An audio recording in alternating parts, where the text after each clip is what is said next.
This is 5 on your side at 5. Focused on you.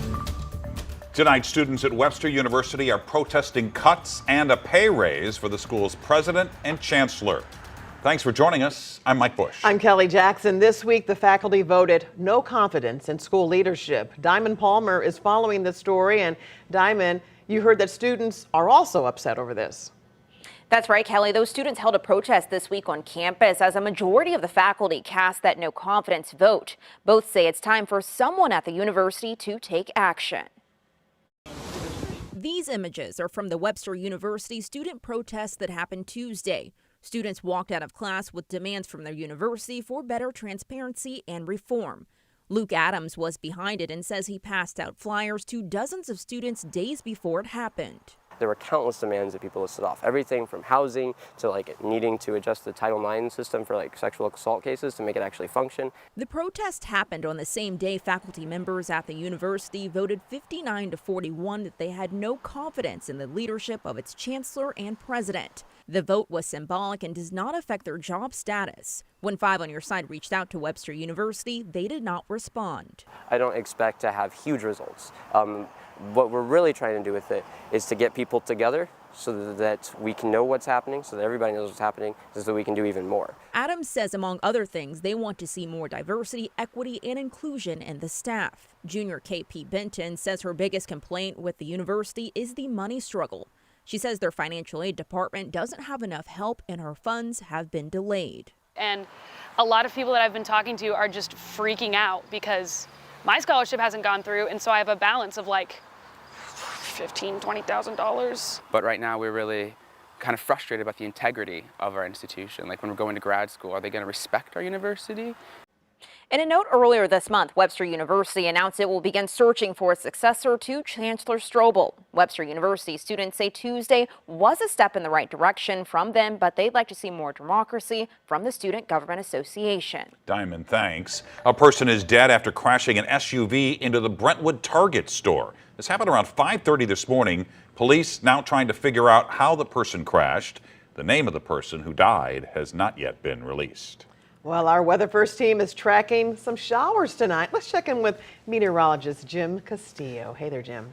Hi, guys. So guess what? A couple light showers have been out and about, but a lot of us staying dry. And we've got the Cardinals playing at 6:45.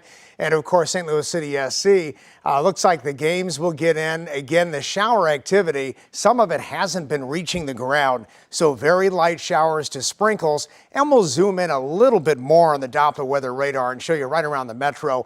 Again, Lambert last hour had a light shower and now just cloudy. And we're in the lower 70s, so it's been really cool today. In fact, 76 was the official high. You get around Cape Girardeau, there's been a little bit of yellow popping up, and that's some more moderate rain shower activity. We're not expecting any lightning or thunder with this, at least this evening.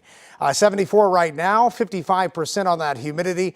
And of course, the dew point has been climbing a little bit. It's a very light south-southwest wind out there, and about 72 at kickoff, which is 7:39 p.m. tonight, and a light wind. So again, very spotty light showers. Much more on our weekend forecast, which includes a better chance of rain Saturday night. All right, Jim, and you can get the Weather First forecast on your phone.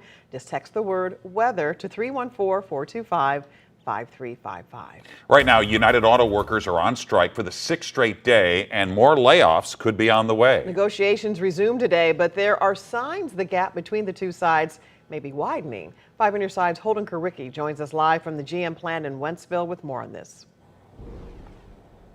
Well, Kelly and Mike, earlier today, GM's president actually published an op-ed in which he called the UAW's demands untenable, as he called for an end to what he calls a campaign of misinformation by the union leadership with regards to automakers bringing in record-making profits. Now, union leadership has remained steadfast in its demands of a 40% pay increase, a 32-hour, 4-day work week, and the return of a fully funded pension.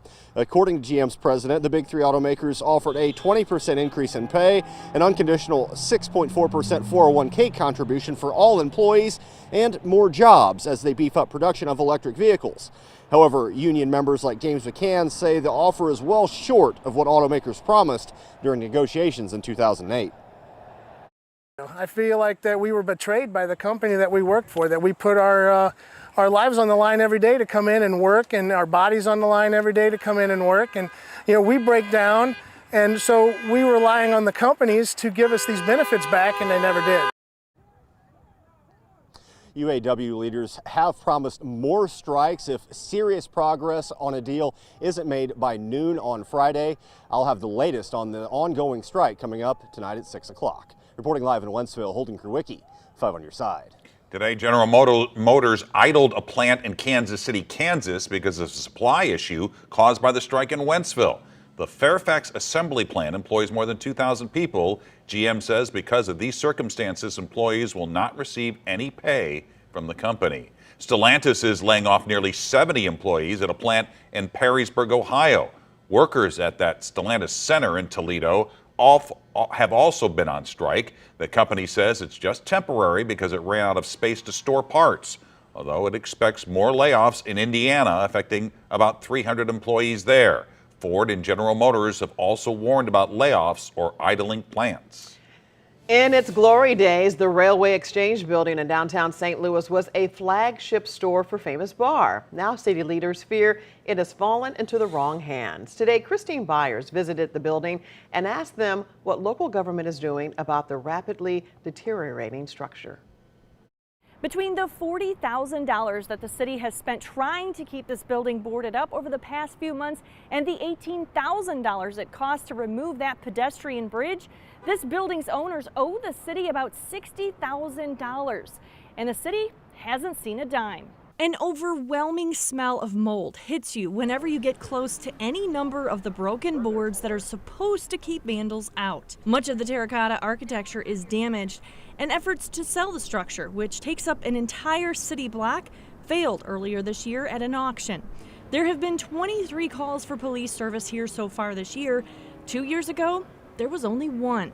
Building Commissioner Frank Oswald says the city can put a lien on the building to recoup the money it's spent if the owner doesn't pay it. It's really troublesome to me that, very wealthy people who own these type of buildings are able to get away with this type of stuff.